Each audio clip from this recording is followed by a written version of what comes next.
right. Hello, everyone. Welcome back to the Samurai Brothers. John and Matthew back with you again.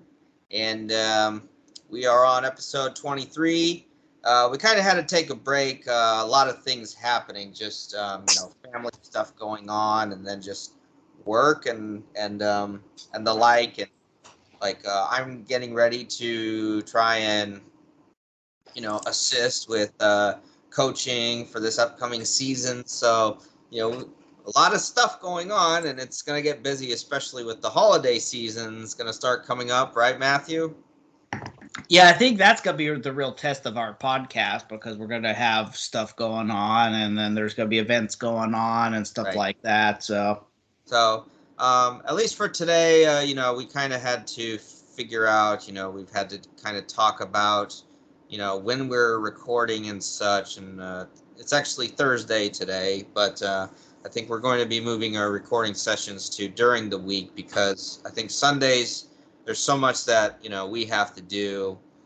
So much that you have to do. Ever since we started, I never had on rare occasions I had issues, but consistently I didn't really have too many issues for Sunday. But yeah, we're moving to Tuesday. Yeah, from now on. So anyway, but with that being said, Matthew, again, since we took, 2 weeks off, and we've had a lot going on, obviously. And so just kind of getting into what we're going to be talking about today. First thing we have is going to be, we have the UFC obviously had their events going on. It's actually kind of interesting that the last major event that they had was UFC 278, which was almost 2 weeks ago at this point. So I've not seen. PFL 9 also had their event, and the predictable happened. Kayla Harrison is facing Larissa Pachenko for No, it's not their trilogy match, because Pacheco last year didn't make weight. So that's got to be kind of sour. Or is it their trilogy match? They might have met during the season once.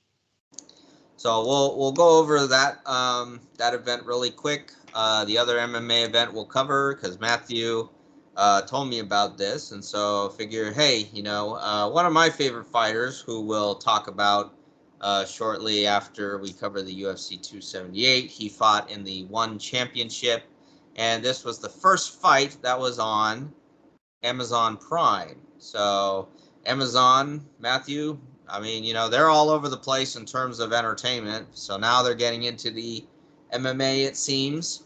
So, well, more in depth. I understand at one point they were vying for maybe getting the UFC, but UFC ended up settling with ESPN. And then, Prime's been ramping it up. So, Prime signed ONE Championship after TNT's failed run with ONE Championship. Oh, yes. TNT was trying to get into that business, weren't they? Here was the thing. Some of the fights were good, but I don't know if there was even one fight without a controversy. Mm-hmm. Because there was one fight with a DQ. There was another fight. There was just the 3 or 4 fight cards they did. I watched them all, and it was just one of those things where it's like the timing and everything was just. It was one of those perfect storms where just the events did not go well. Mm-hmm. I mean, it was already, because at the time Singapore was still in the pandemic, so there were no crowds, so they're doing empty arena shows. But then on top of that, you just had fights that ended in controversy, they didn't go so well. So anyway, but this fight went really well. They were all finishes, and it was the first of the Prime events. So another all finishes event. So that'll be an interesting thing. We've got a couple of sumo topics to cover. The Banzuke, the rankings for the Ozumo Pro Sumo in Japan has finally been released. And Matthew, let me tell you, with all the COVID dropouts that we had, you and I talked about that after the Basho you know, in July, and you know, there was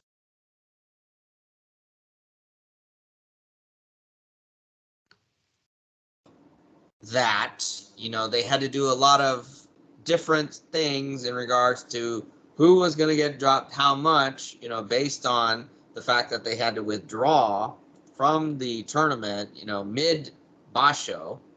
So it'll be an interesting thing. And then also we're closing in on the US Sumo Open. So I have been going to some practices again and had the opportunity.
And so, you know, I was going to the wrestling practices. So I've been to, like, you know, I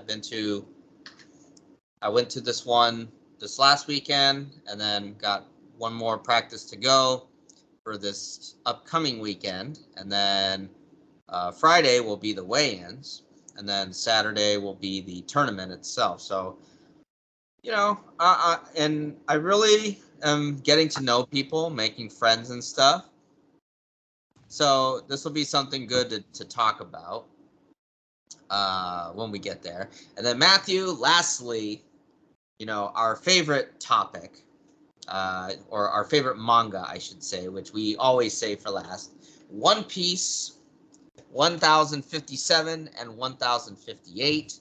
That and you know, these chapters came out during our break, so a lot of stuff to cover with that. There's a lot of revolutionary stuff and all. So you know, I'm hoping that you're excited to be able to talk about it. Yep.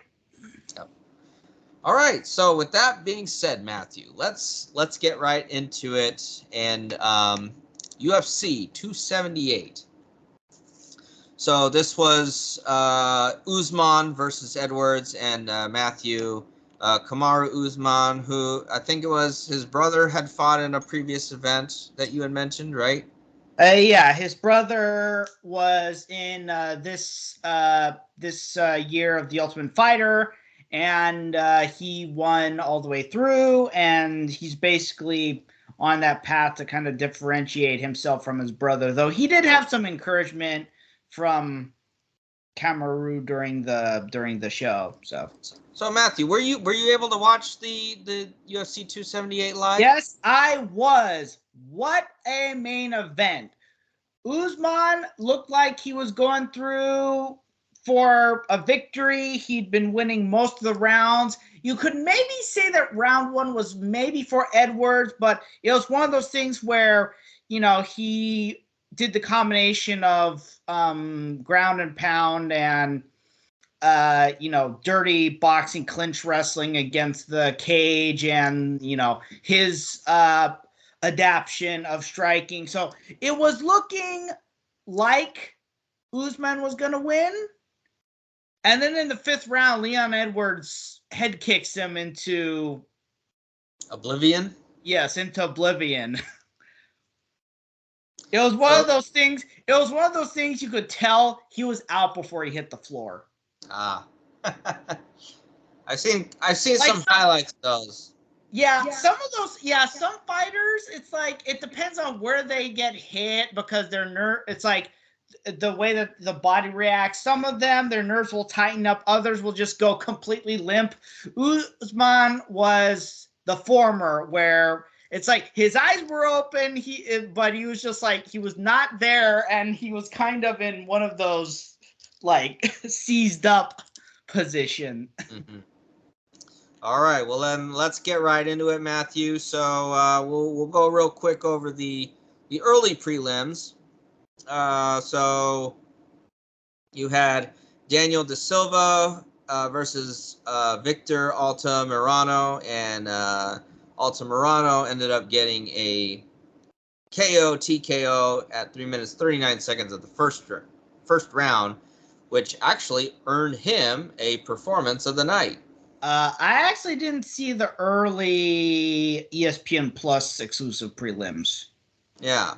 So it must have been quite something that he was able to do that and get a prize, because I don't think we see performance of the nights on an early prelim too often, do we? No, but yeah, if it's literally called the performance of the night, if they go out there and they get a finish, then they'll be rewarded. So second match we had was a fighter from China, and I think this is pronounced. Now, obviously, I have no idea how to pronounce this, so I'm just gonna say it as I read it, which is Auri Kilang. So apologies to the audience if I butcher that, but versus Jay Perrin, and it looks like Auri Kilang got the unanimous decision, so they went the distance, and this was a bantamweight fight. The previous one was a flyweight. So then the third fight was another flyweight, Amir Albazi from Iraq versus Francisco Figueiredo from Brazil. And this went the way for Amir Albazi, who got a submission in the first round at 4 minutes 34 seconds. So then we if I recall, I believe Francisco Figueiredo is the younger brother of current UFC flyweight champion Davison Figueiredo. Okay, that's interesting.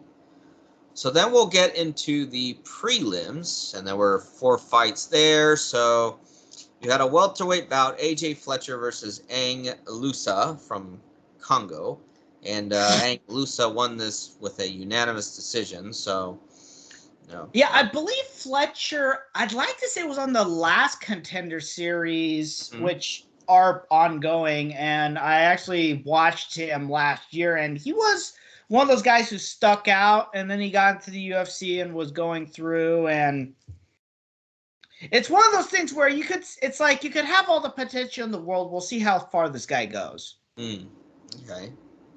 So then we had a featherweight fight, Sean Woodson versus Luis Saldana, and this ended in a draw.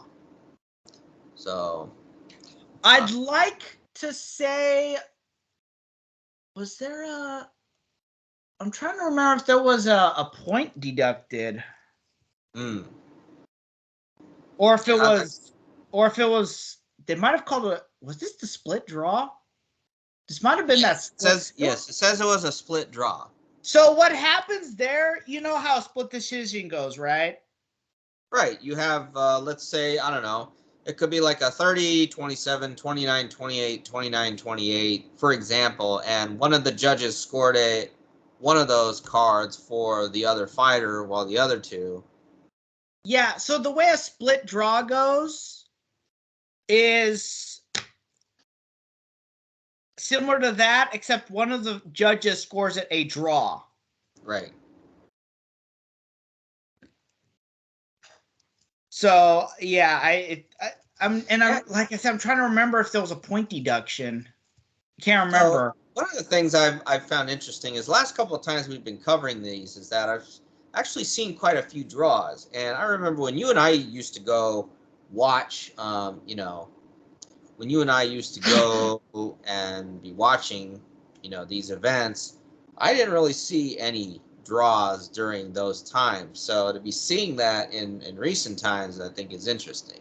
Well, there were some recent changes to the scoring criteria that has kind of resulted in it maybe being easier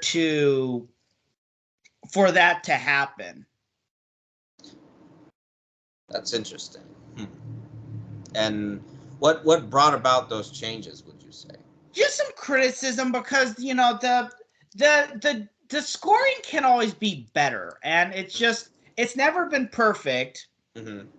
So there's always the criticism of, well, the scoring can always be better. So right. The Association of Boxing Commissions, who are the ones that oversee the both boxing and MMA regulations, they have representatives go there every single year, and they always try to make these they're always trying to make constant suggestions on how to maybe do scoring and maybe even how to do certain other things. But a very interesting thing, the same meeting in which the scoring criteria changed, it only changed in some jurisdictions. Mm-hmm. And also, that also changed how the scoring, like how certain, like what certain strikes were legal and what were not. So that resulted as well in kind of some changes in some jurisdictions, but not others. So you have to be very conscientious from jurisdiction to jurisdiction what the rules are. Mm-hmm. Okay. So then we move on to the next one, and so we have a lightweight bout, Leonardo Santos versus Jared Gordon, and this ended up being a unanimous decision for Jared Gordon. And then the last prelim fight of the night was Marcin Tybura from Poland versus Alexander Romanov from Moldova, and this ended up being a decision majority. Now, Matthew, what's just to kind of re-educate, everyone, the difference between a split decision and a majority decision? Majority decision, one of the judges scored it a draw. Okay. So you had two judges that scored the fight for one fighter, and then the third judge scored the draw. Right. Okay. That's interesting. So let's see here. Let's get into the main card. So in the main card, you had a light heavyweight match: Tyson Pedro of Australia versus Harry Hunsucker from the U.S. And it was just a quick thing going back to that main prelim. These guys were both, as you could tell, are like Eastern European heavyweights, right? And they're like, I'm not sure if they're like just on the cusp of like breaking into the top 10, but this fight had implications. Okay.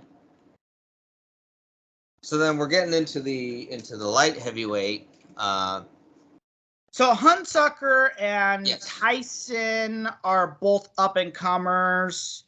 So this seemed to go really quickly because a minute and 5 seconds into the fight, you had a KO by Tyson Pedro. Yep. So not much to go about that.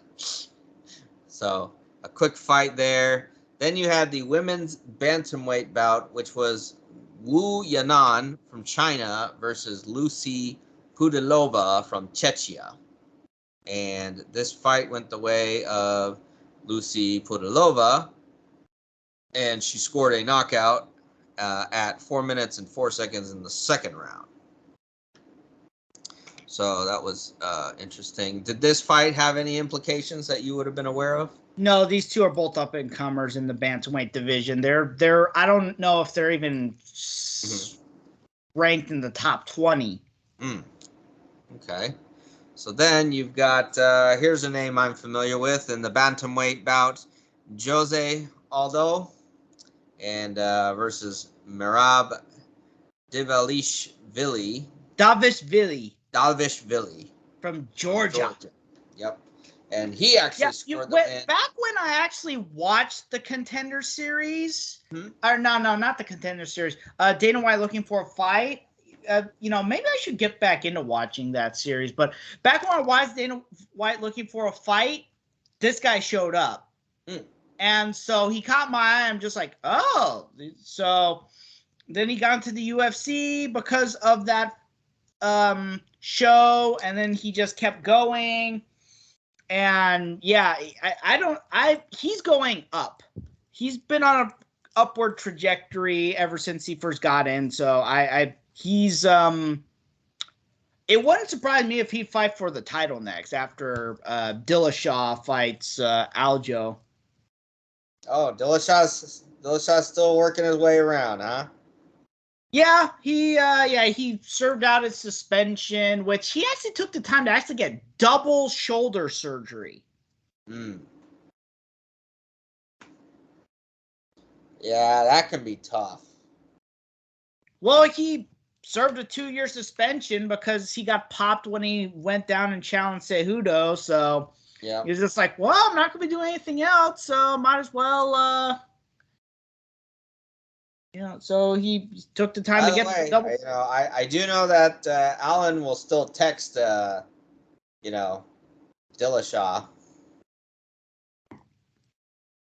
And, they were teammates, so, it's nothing out of the ordinary. I didn't know that. Well, I knew that that one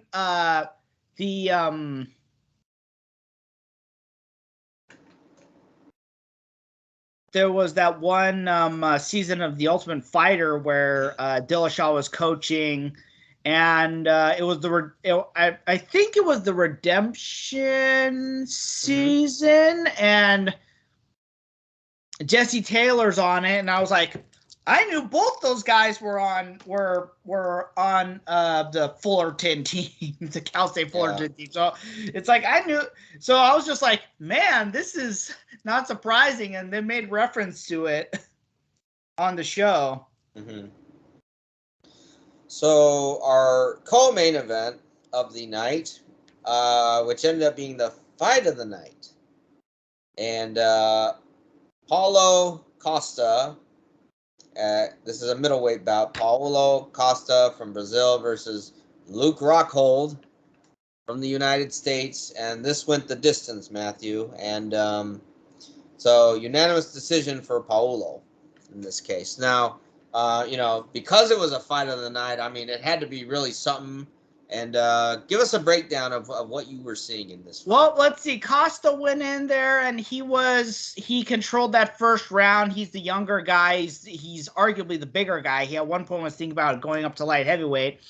And, he just went in there and he controlled it. Rockhold's typically the more ground-savvy guy, but, Costa does have a pretty good BJJ background coming from Brazil. So, he was going in there and he was controlling it, getting in some ground and pound, but definitely controlling the first round. Second round, Rockhold, I think, rocked Costa and then did enough to, I would argue, control the round. So my thought was, Rockhold, if you want any kind of hope, you need to go in there and take him out.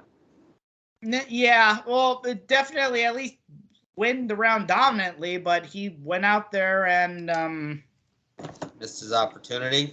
Costa, again did the same thing. And so, and then at the end of the fight, took off his gloves, left him in the octagon.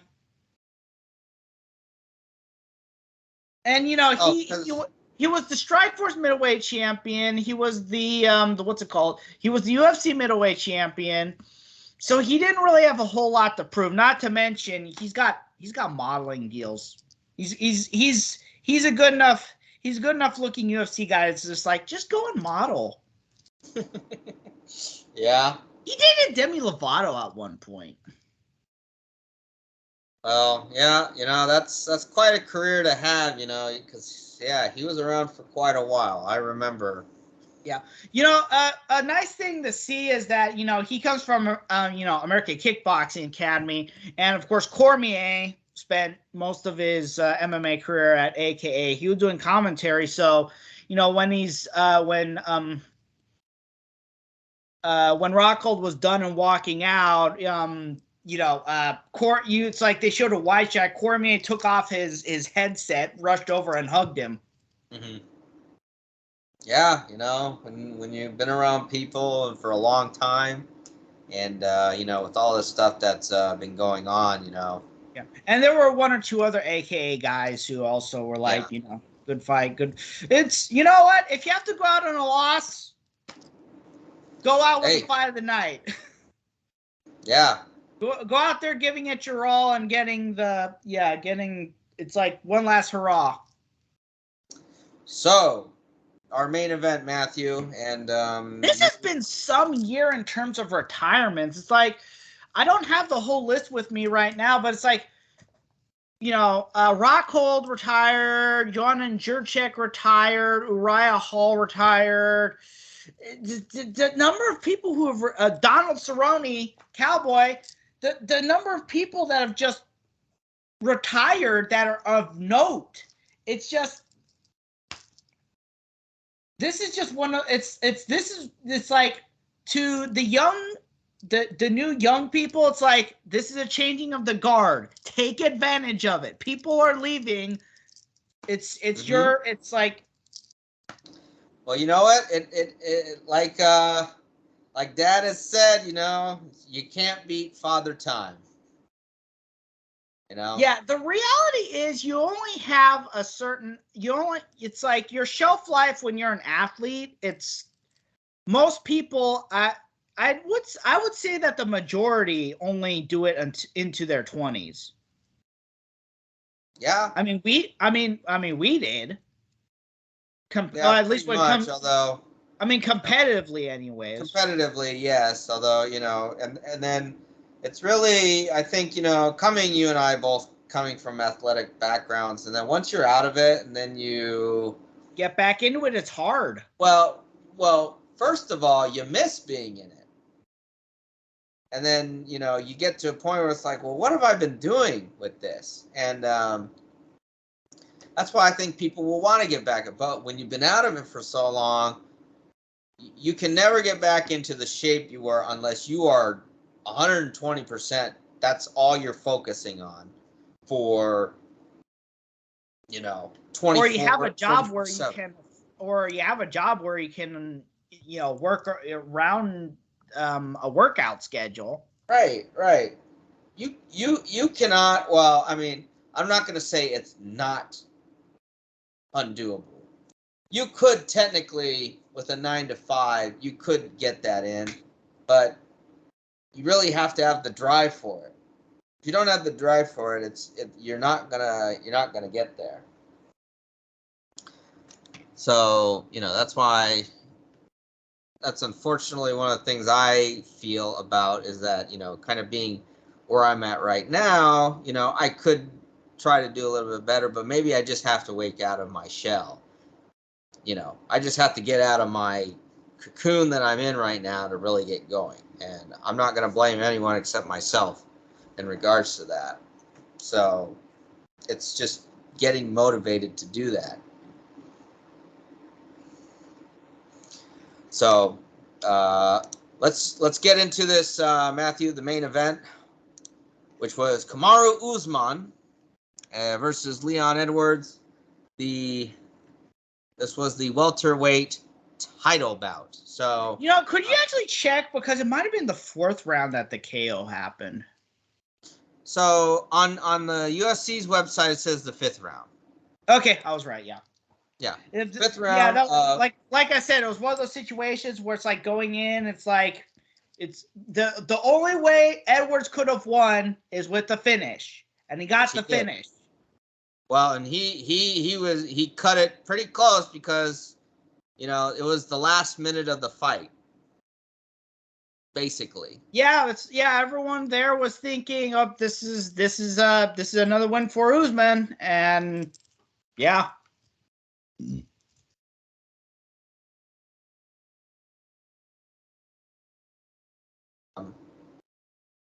What's really funny, I think there's already talks about matching Leon Edwards against Jorge Masvidal because they have some unfinished business from a backstage brawl.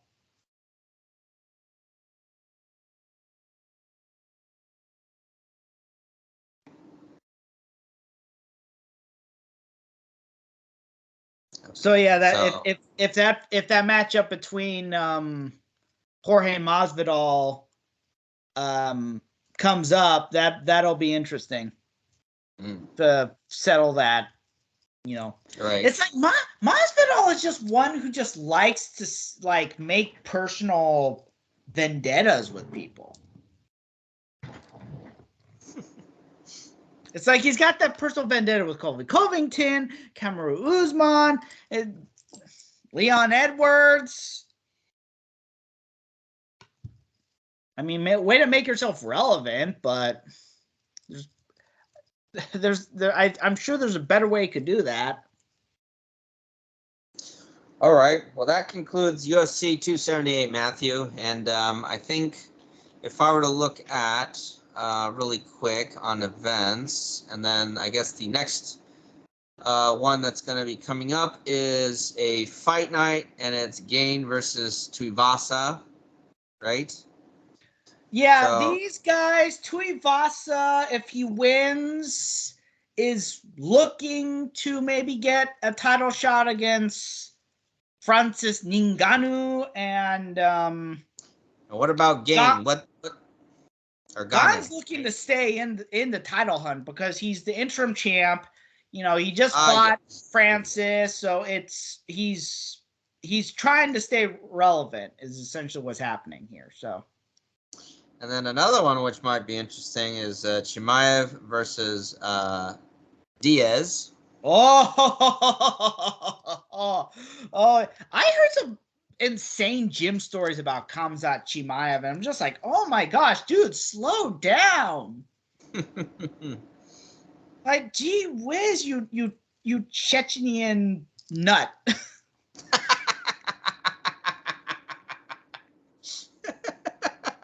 It's like, dude, calm down. I know that it's like, even before COVID, part of the problem why he almost retired because of COVID was because he does not have a slow down button. This man is insane. Hey, well, sometimes, that's what gets you into the top rankings, you know. You can't just be a nice, timid guy, especially in this type of sport. Yeah, I would argue, let's see, skill-wise and relevance-wise, rankings-wise, I would say Chimaev's last fight with Gilbert Burns was the most relevant. Notoriety-wise, this is going to be his highest because he's going against Nate Diaz. Yeah. It's like regardless of their title history in the UFC, regardless of like any kind of record they have right now, the Diaz brothers, it's like, that's a name. Well, heck, I mean, this is September 10th, and of course, this will be the day I'm at the U.S. Open. But you know, if it's obviously the title fight, is this a title fight? No, there's not a title fight. But it'll probably go long enough that I could probably stop at some sports bar, and just to show up to watch this. Should be interesting. I think I might actually go somewhere and, I might actually watch this. Oh, right. That's the pay-per-view. Yeah. Oh, I can see why you got confused because it's headlining the pay-per-view. They do not have these events that often where title fights aren't headlining or the pay-per-views, but yeah. So what's been the marketing behind this? I'm kind of interested to hear about this. It's Nate Diaz versus rising star Khamzat Chimaev. That's the marketing behind it. You have an up-and-comer. You have an absolute beast, kind of representing, again, that insane Russian MMA versus, one of the Stockton bad boys. That he is. Okay. Well, Matthew, I think we're going to close out the UFC 278. So let's get right into... Oh, one other thing about Khamzat. He's got this scar going right here. And, normally when you see a scar like right on the lip, it's normally because of a cleft lip. And that's not from a cleft lip. He had some kind of injury when he was a child where his lip got split. Brutal. All right. Well, I don't know how much more brutal you could get than Big Nog losing a rib because he got run over by a tractor. And he went up to become the Pride and UFC champion. Yep. All right, so shall we get into Prime 1? Yes, one championship on Amazon Prime 1. The first of the Prime. So the lead card, I mean, these guys weren't really taking care of themselves because you had 3 catchweights on the lead card that consisted of 4 fights. You know, considering that, what's it called? One is supposed to have this like weight cutting program. Yeah, that's not good. Because these guys are what they would fight in the UFC. They're fighting a weight class above, and here they are missing weight. It's like, what is wrong with you guys? It's like the whole reason why they did this is because their people died, and these guys are missing weight. Yeah. But speaking of which, so I think it was for a fight night, but UFC fighter Tyson Nam, so he made flyweight, but California, like I mentioned, has a little bit more of an oversight. They're trying to like monitor the weight cutting. I did not read into detail what he did, but because of what he must have like put in an IV or something like that. But because he followed improper procedure, California said your next fight in the state, unless you can prove otherwise, is gonna be a bantamweight.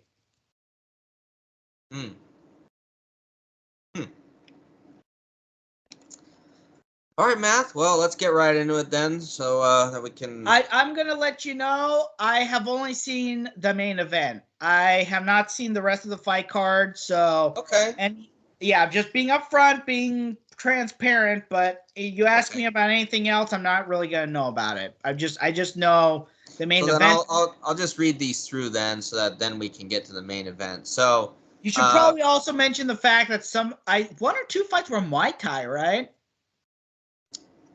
Actually, yes. Yeah, because you know, it started out as purely an MMA promotion, but one is not just solely a MMA promotion now. It's best described as a combat sports promotion. So kind of like K1 is now, and also Ryzen. You could describe Ryzen, but definitely K1, Ryzen. K1 is solely kickboxing. That's all it is now. Yeah, because I think at some points, I think K1 did some MMA fights. Yeah, K1 did do some MMA, but that's it was first spun off in, I think it was called K1 Heroes initially, but then they officially spun that off into Dream, and then Dream died. So yeah, because Ryzen, I think Ryzen, I've seen they do MMA, they do kickboxing. Speaking of which, I think it's this month. Alistair Overeem is returning to kickboxing. He got let go in the UFC, so he's going back to he's going to Glory, and he's in a trilogy fight with Badr Hari, the Moroccan bad boy.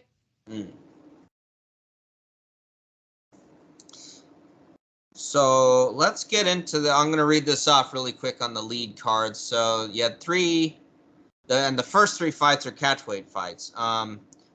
Catchweight 86 kilos, Sebastian Kadestam from Sweden versus Yuri Lapicus from Moldova. And it was a knockout for the Swede in the first round. The second fight was a catchweight 54 kilos, Itsuki Hirata from Japan.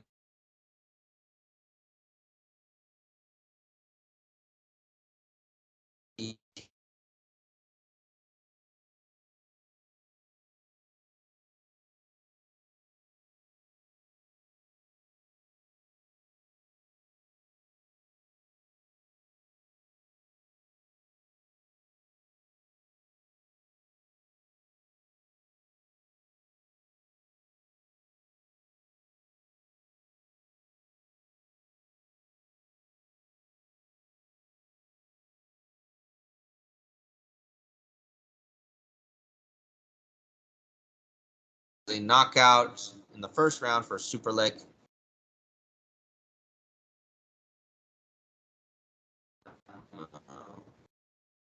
Next two fights are at heavyweight. You had Amir Aliakbari from Iran versus Mauro Cerilli from Italy, and the Amir Aliakbari got a second round TKO. The second heavyweight fight, Marcus Almeida from Brazil won by submission in the first round over Kirill Grishenko from Belarus. I think I've heard, or maybe that was another Kirill Grishenko. Have I heard of him before, Matthew? I think you have. He's been around before. He's kind of been around in that outer MMA sphere. Mm-hmm. So then we had another.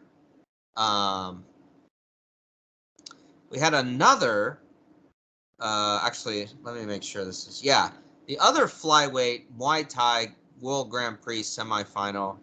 And this was Pampayak Jitwangnan from Thailand versus Savas Michael from Cyprus. And the Pampayak won by a second round knockout.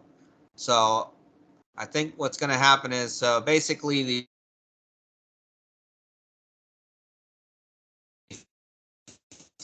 flyweight. So I guess that's not really a surprise, is it? No.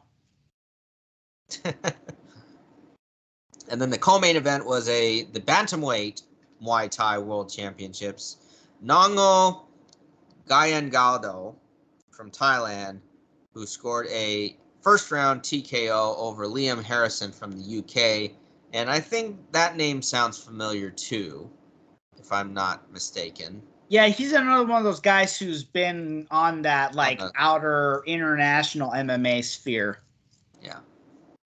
Okay, so this thing that you really wanted to tell me about, because you watched it, the Flyweight World Championship on the One Fighting Championship promotion. Yes, your favorite fighter and a fighter that I really like very much, Demetrius Mighty Mouse Johnson, is a champion again. Yes.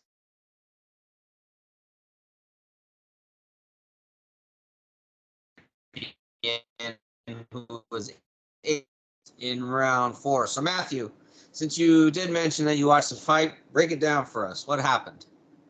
Basically Moraes, I would argue, controlled the fight a lot more than their first fight. He actually wobbled Mighty Mouse several times, so he was definitely exerting control, and it was another one of those situations where if it had gone to the scorecards, it probably would have been Moraes successfully defending the title again. But in the fourth round, Mighty Mouse was able to set up. He got a good shot in which wobbled Moraes, and then he delivered a flying knee to the head, which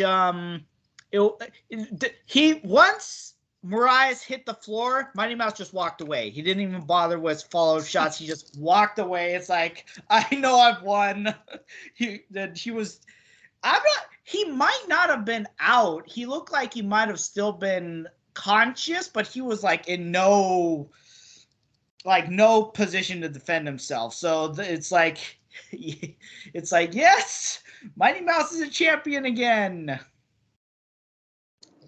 I was always amazed at Mighty Mouse's durability, athleticism, overall, the guy got a lot of hate, I think, just for some reason people didn't find him interesting. And I think it's because maybe he had more of a safer style of fighting, and maybe that's why people didn't like him as much. But yeah, the fact of the matter is, he has a record that I don't know if anyone can surpass that in the UFC, especially with the way things are going nowadays.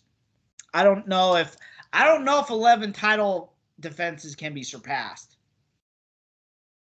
Yeah, that's and some of those defenses he took on short notice, didn't he? Yeah, he was willing to take on all comers. Some guys, yeah, they would. I think the farthest out was a month, but yeah, I think his coaching with Matt Hume and the relationship he had with them and his confidence and his skills were enough to where he was willing to take on all comers and was able to go in there and win. I think my favorite. Hold on a second.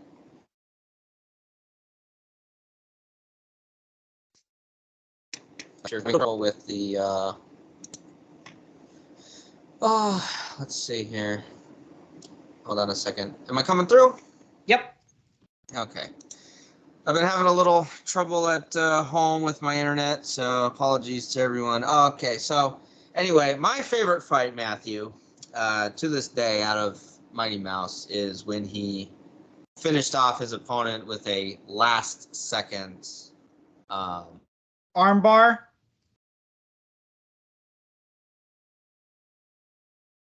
Mission.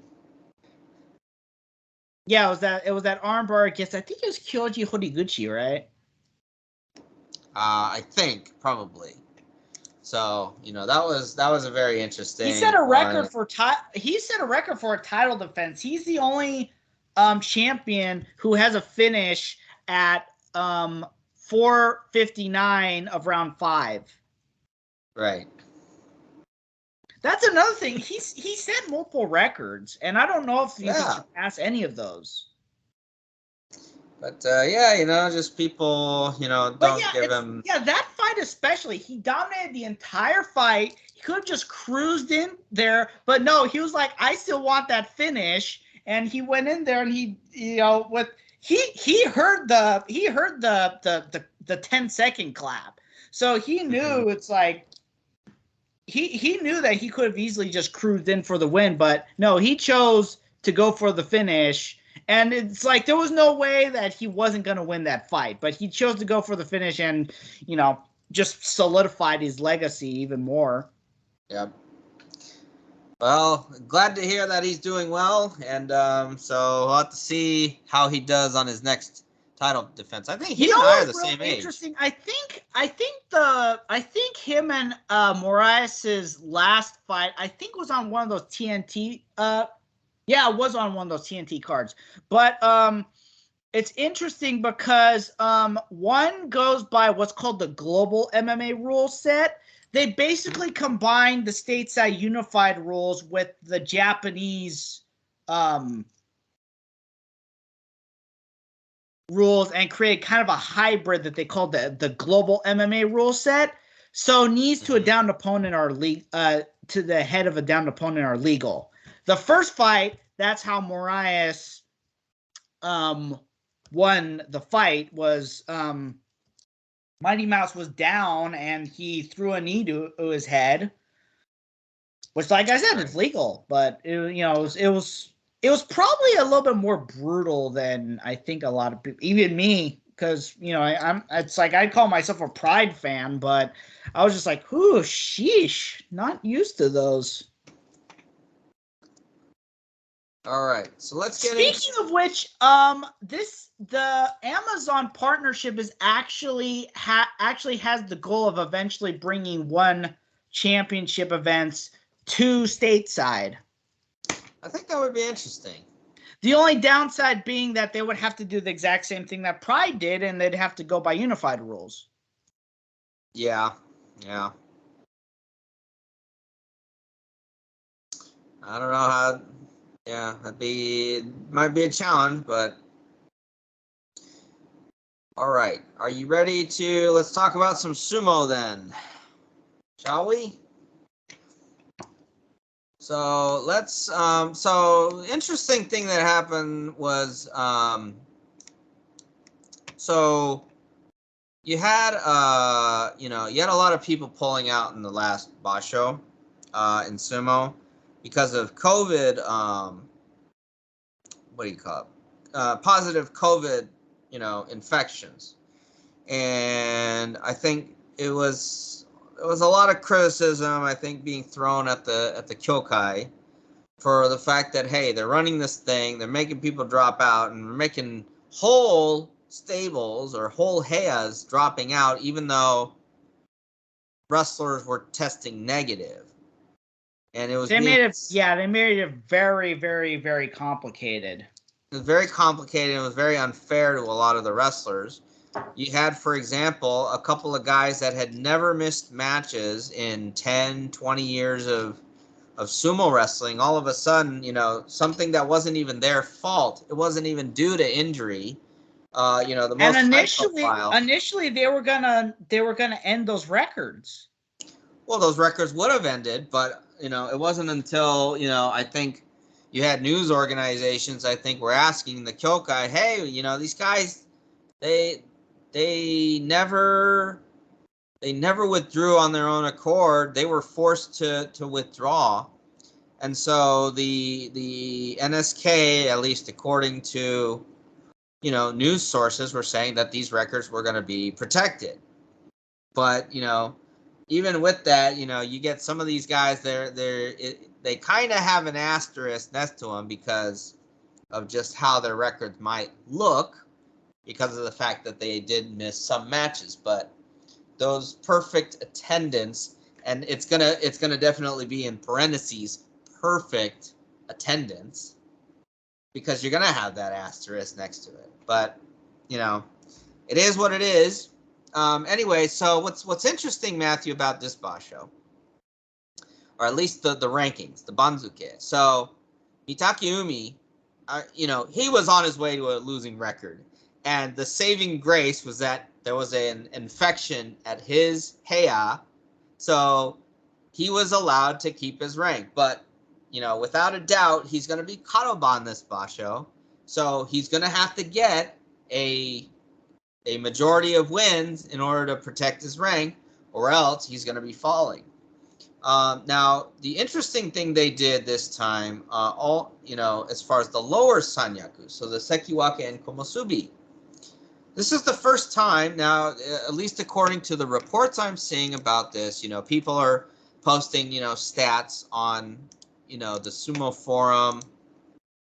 So what's interesting about this is that there are 3 sekiwake and 3 komosubi. So basically you have 3 at each rank, which is, there's been 6 in the lower sanyaku before, and it mostly has been 4 komosubi, but to have an uneven, an odd number of the lower. This Banzuke trivia post by Kintamayama. It's the first time in 23 years that this has happened. First time so January 99, you had 3 sekiwake, 3 komosubi. First time, though, that there was 6 sanyaku in the lower ranks was Kyushu of 2019. So that's not a surprising one. So with that being said, it's kind of interesting, to say the least, that they would do this. But so why did they do that? Well, so in the last basho, you had Hoshoryu. He finished 9-6 as the East Komosubi. So he got promoted. They weren't going to deny him that promotion because Daieisho, who was the West Sekiwake, he had to pull out of the basho because of a COVID infection at his heya. And then 2 people got promoted to komosubi this time. You had Ki Bayama, who finished 8-7 at M1, and then you had Ishinojo, who won the Yusho with a 12-3 at M2. So it was going to be kind of hard to deny him a promotion. And in the history, as far as I know, and I have to go back and look at this, but as far as we know, if you have a Kachikoshi at M1 East, they've never denied a promotion into the Sanyaku ranks.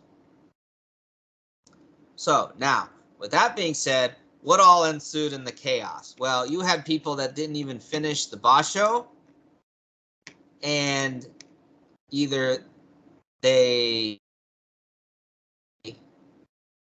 finished the basho and they had not gotten Kachikoshi, they were not promoted. Some people kept their ranks, but some people who had, and then some people that competed and got Kachikoshi before they had to withdraw did get promoted. And some people that had Makekoshi before they had to withdraw were demoted. The crazy one I thought about, which was not surprising, Chris Gold, our resident, really good at giving sumo breakdowns of matches and stuff. I mean, I like, he's got a really interesting aspect to that, which is unique. But also he's the resident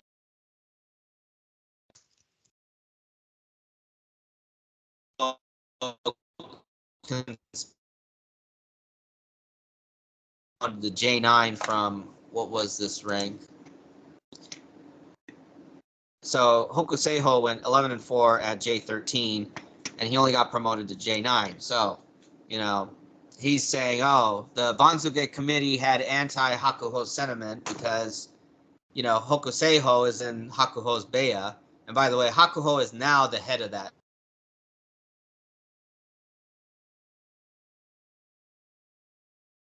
Yagi no Oyakata. So, anyway, but I don't know. Out of the matches that you got to see, Matthew, what did you think about the Basho? Overall. Average Basho? Really? That's all I can really say about it. Well, you know what? I'm gonna say you're not wrong because it pretty was. It was kind of with the exception low. of the mass withdrawals, it was an average Basho. Yeah, I would say so. So has the Sumo Kyokai actually come up with some procedures to not that I'm aware of. I'd have to go back and look the at Omicron variant's not going away. No. I mean, it might be supplanted by another variant, but the fact of the matter is, the fact of the matter is COVID's endemic. It's like we got over the hump, we got over the more deadly strains, but it's not going away. Yeah, I'd have to say at least what I'm seeing on here, I'm not seeing too much in terms of,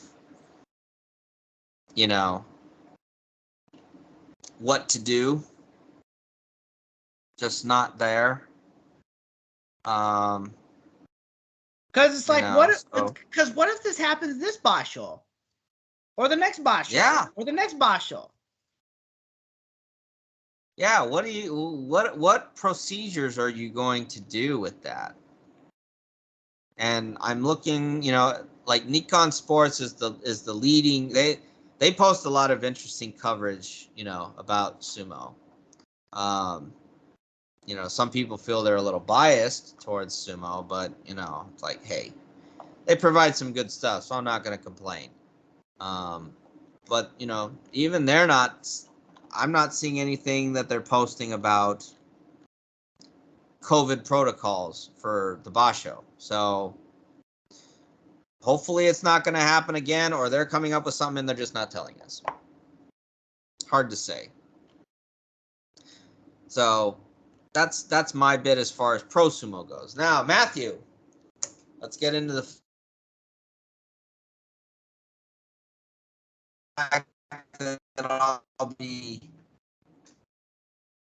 good.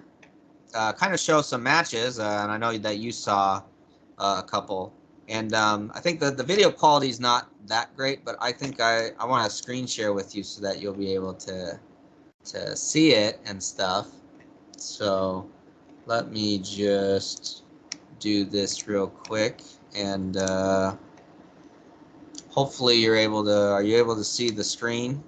Yep. Okay, so I'm gonna pull up one of the. I guess that screen needs to be replaced somewhat soon. Yeah, this is Mom's old, TV screen. So let me see here. Oh, that was not the right one.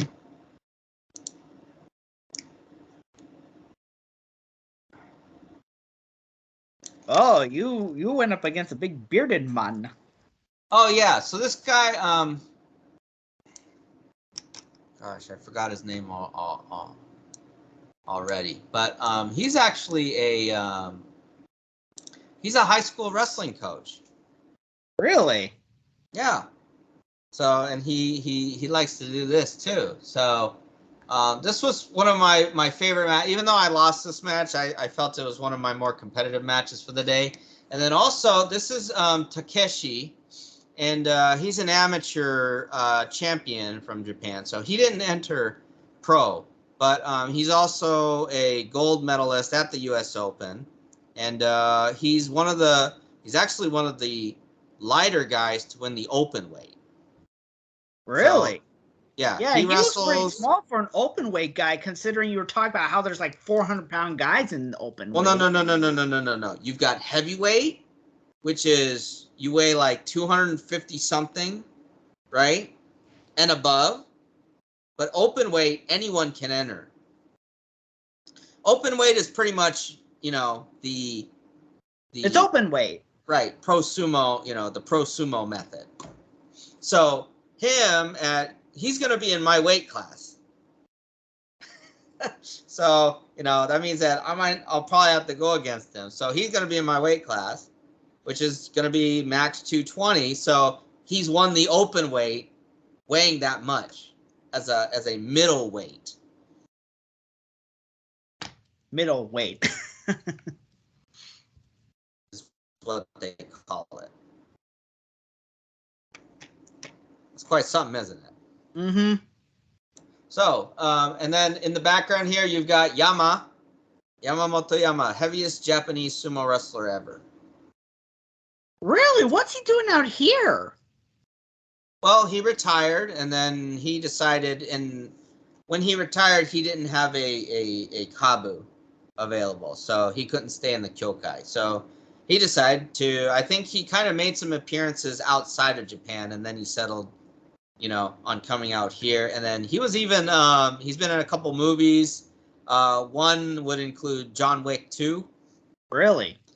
Yeah, he played an assassin that tried to take out John Wick, but in turn... By how? Sitting on him? Actually, yeah, if you were to watch the fight, which, if you want to, watch John Wick later, if you watch the fight, he actually does a sumo charge. and he plows John Wick into a I don't know if it was a telephone booth or a glass stand or something, but anyway, this is Casey. Yeah, Casey is his name. So yeah, he is a high school coach out in wrestling coach out in the Corona area. Oh, okay. So anyway, near you. Yeah, near me. So let's take a look at our match here.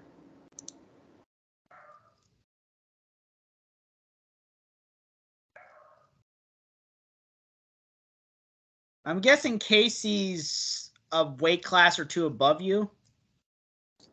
Yeah, he's probably see,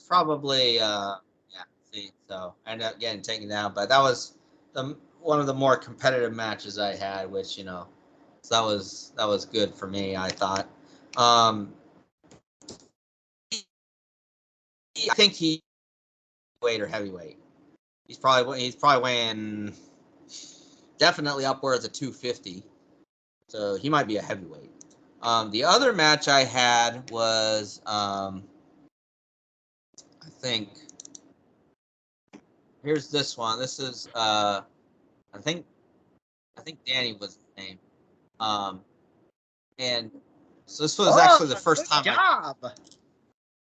Yeah, so this was I'll play it again. Danny this was actually the first time. He looks like he looks very, very beginner. Well, actually, he's been going to this for a while, and maybe I was told I caught him off guard a few times with my tachiai, because he's a tsupari. He uses tsupari a lot, and he'll get with that kind of build. I could see that. I mean, he looks like he kind of need that in order to be competitive. Right. So, you know, he'll get me up like this and stuff a lot. So I think my being able to just get under him, this was like the first time in practice that I beat him, you know. So, which I thought was interesting. And then this last match, so I have here. So yeah, I saw this one. Yeah, this is the one that I texted to everyone. And yeah, I tried to lift here, couldn't get it. And then I saw that his foot seemed to be kind of maybe unstable here. I think if you go to about, so if we kind of do this again here.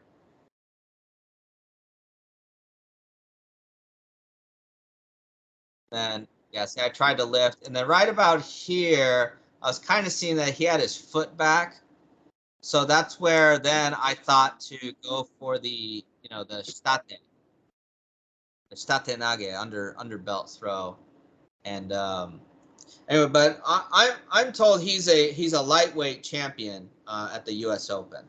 So really, you know, he likes to throw a lot though, you know. So that's something.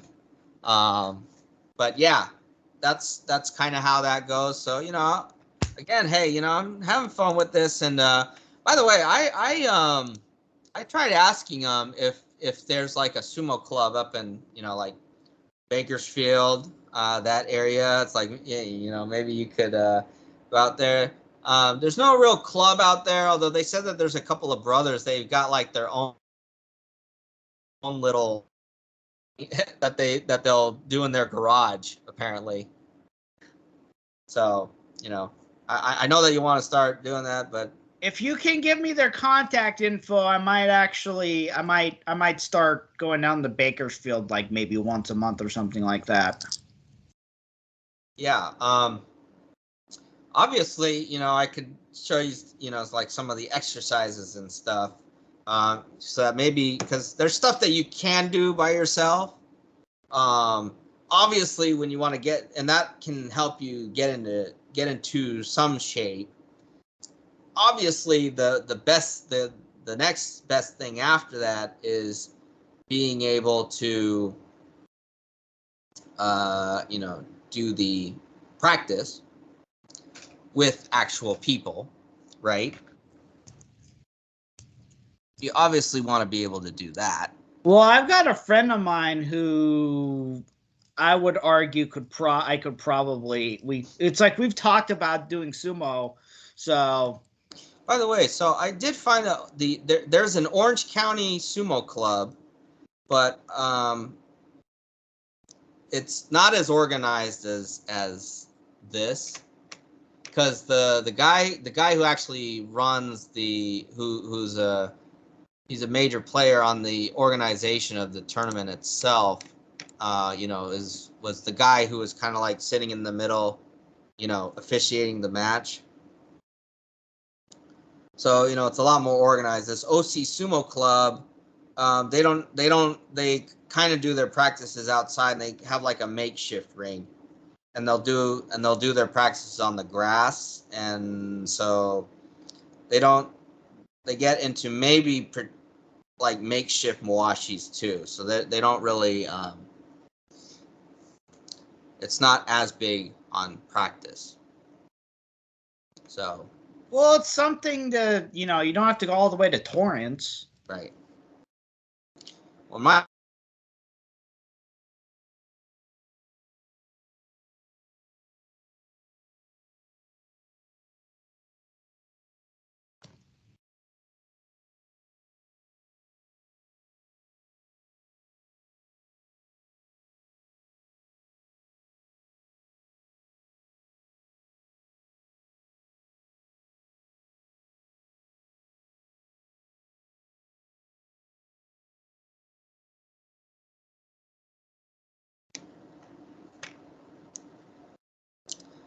okay, so it's like did I cut off much? You said you got cut off at my My something, okay. Probably, Matthew, we should end the episode. There's no One Piece chapter next week, so we could probably Do get our into it. Yeah, because my your computer's acting up? yeah, I think my computer's acting out because I don't think it's the router. Doesn't look like the router. Okay. Well, Anyway, so it looks like, ladies and gentlemen, it looks like we're running out of a little bit of we're running out of time for today. So, and plus my internet's acting up a little. So, there is no One Piece chapter next week. So actually, that'll probably be better to be able to discuss that because I think Matthew, you and I think we're gonna probably go really long on that one. yeah, we're going to be discussing a lot. So, Matthew, where can our viewers and listeners find us? Okay, we are on, let's see, our audio podcast. We're on YouTube and Rumble. I don't know if you connected that one other one yet. Not yet. Okay. And then audio, we're on Spotify, Apple Podcasts, and Google Podcasts. Oh no, this is gonna be the first episode that we are going to do that is going to be broadcast on Micronational Radio. It's a radio station that was started up, and we have negotiated to where we're gonna get not just this episode and newer episodes, but our back catalog will also be broadcast on there as well. They're looking for content. And also in relation to that, I will be starting a podcast, which tentatively is going to be named the Golden Age Podcast, talk about the Golden Age of radio. So, yeah, we'll be doing that. And I'm hoping to start up my own podcast too. Want to talk more in depth about sumo wrestling, and then talk about amateur wrestling. I am still looking to try to start up a website to, look at all the champions of wrestling, and then maybe expand that into other sports as well. So, but we will keep doing the Samurai Brothers because we do like talking things, Japanese and MMA, sports in general. Maybe we might get into pop culture eventually too. Just talk about various. We talk about some anime, so we're technically in pop culture. Yep. So also Matthew is he runs a website called MMA Freak, so you can find him writing there. The website is mma-freak.com, and the Twitter for MMA Freak is at MMA Freakout. You can also find him personally on Twitter at Matthew Salzer, and so yeah, make sure you follow him there. And we do have our own Twitter for the Samurai Brothers, at the Samurai Brothers, I believe it is called. So make sure you give us a follow there. I'll just make sure that I am promoting us right before let you guys go. And let's see here. Yes, it is at the Samurai Bros.